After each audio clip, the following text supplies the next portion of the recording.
Satu-satu kedai nasi ayam yang aku datang, aku kenyang. Guys, lapar guys. Jom, teman aku jom. Aku nak pergi kedai makan nasi ayam ni.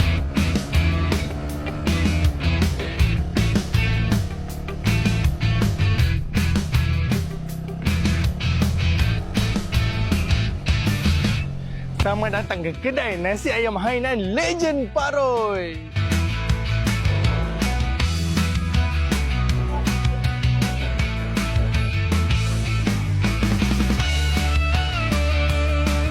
Okay, semua orang tahu asalnya kedai ni adalah kedai nasi ayam Kak Lina.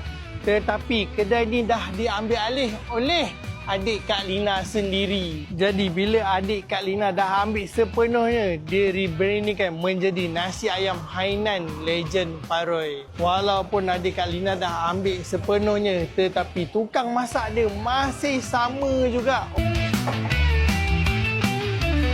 Fishball dengan togelan ni. Okey.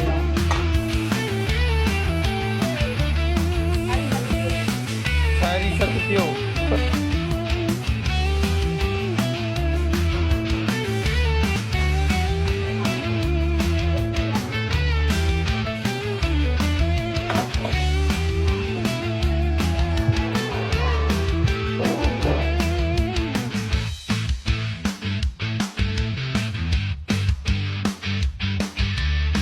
Jadi bila adik Kak Lina dah ambil sepenuhnya, tukang masak masih sama, tetapi ada special menu tambahan dekat kedai nasi ayam Hainan ni.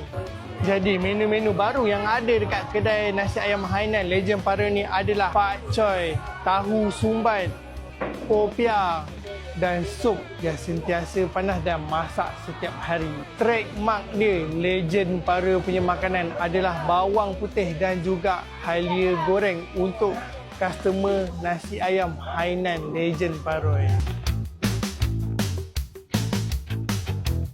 Jadi kalau korang nak makan nasi ayam Hainan ni, wajiblah datang dekat kedai nasi ayam Hainan Legend Paroi.